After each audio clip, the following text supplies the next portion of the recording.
¿Qué pensarías si te dijera que algunos de los coches más dominantes de la Fórmula 1 fueron construidos alrededor de ideas que, en principio, parecían completamente absurdas? Un equipo encontró un agujero en el reglamento y ganó el campeonato. Otro hizo que el piloto tapara un agujero con su propia rodilla para ser más rápido. Mercedes llegó a construir un sistema donde el piloto literalmente tiraba del volante hacia su pecho. Y todo esto ocurrió en menos de 20 años. La Fórmula 1 moderna no solo se trata de quién tiene el motor más potente, se trata de quién encuentra primero una forma de interpretar las reglas que nadie más había imaginado. Y una de las mejores épocas para demostrarlo comenzó en 2009. Ese año cambió prácticamente toda la aerodinámica de los coches y los equipos empezaron a buscar desesperadamente cualquier ventaja. McLaren apareció entonces con algo todavía más extraño: el F-Duct. El sistema permitía reducir la resistencia del alerón trasero en las rectas utilizando el propio cuerpo del piloto. Sí, literalmente. El piloto debía tapar una pequeña entrada de aire con la rodilla para cambiar el flujo interno del coche y hacer que el alerón trasero perdiera carga y resistencia. Eso permitía aumentar la velocidad en las rectas sin utilizar un alerón móvil. Era tan ingenioso que los demás equipos comenzaron a desarrollar sus propias versiones inmediatamente. Pero Red Bull tenía otra carta. Mientras McLaren estaba intentando hacer que el aire atravesara el coche, Red Bull estaba utilizando los gases del escape para ayudar a mantener la carga aerodinámica del difusor. El concepto terminó conocido como el difusor soplado. El escape se convirtió prácticamente en una herramienta aerodinámica. Incluso cuando el piloto levantaba el acelerador, los ingenieros podían mantener los gases pasando por zonas estratégicas del coche para conservar parte de ese efecto.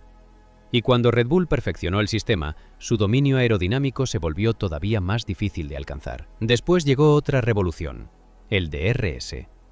A partir de 2011, la Fórmula 1 permitió abrir una sección del alerón trasero en determinadas zonas para reducir la resistencia y facilitar los adelantamientos. Lo interesante es que el DRS no apareció de la nada. Fue en parte la respuesta de la categoría a ideas como el F-Duct, que habían demostrado que reducir la resistencia en las rectas podía generar enormes diferencias de velocidad. Y entonces llegamos a 2014, cuando la Fórmula 1 entró en una nueva era. Los motores V8 desaparecieron y llegaron las unidades de potencia V6 turbohíbridas. De repente, la carrera ya no dependía únicamente de cuánto combustible consumía el motor. Los equipos tenían que recuperar energía durante las frenadas, almacenarla en una batería y volver a utilizarla estratégicamente. Mercedes entendió aquel reglamento mejor que prácticamente todos sus rivales y construyó una unidad de potencia que dominó durante años. La Fórmula 1 acababa de convertirse en una batalla tanto eléctrica como mecánica. Pero probablemente una de las innovaciones más sorprendentes apareció 6 años después. En los test de Barcelona de 2020, las cámaras captaron algo que parecía un error. Lewis Hamilton estaba en plena recta y de repente tiró del volante hacia su cuerpo. Después, lo empujó nuevamente hacia adelante. Era el DAS, Dual Axis Steering. Al mover el volante hacia adelante y hacia atrás, Hamilton podía modificar la convergencia de las ruedas delanteras. En las rectas podía reducir la fricción y ayudar a controlar la temperatura de los neumáticos.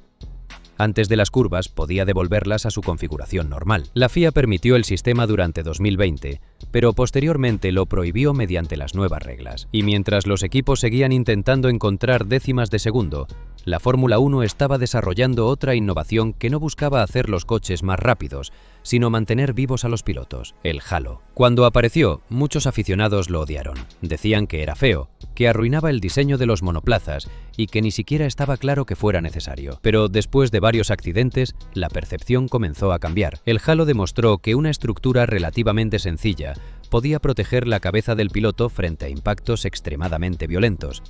Y probablemente ese sea el mejor ejemplo de cómo ha evolucionado la Fórmula 1. Algunas innovaciones nacieron para ganar carreras, otras nacieron porque los ingenieros encontraron un agujero en el reglamento, y otras aparecieron porque la categoría necesitaba hacer los coches más seguros. Pero todas tienen algo en común: cuando una escudería encuentra una ventaja, las demás tienen dos opciones: copiarla o encontrar algo todavía mejor. Y esa guerra tecnológica es precisamente lo que hace que la Fórmula 1 sea mucho más que una carrera de coches. Porque mientras nosotros vemos un monoplaza dando vueltas a más de 300 km por hora, detrás de ese coche hay cientos de ingenieros intentando descubrir algo que nadie más haya pensado todavía.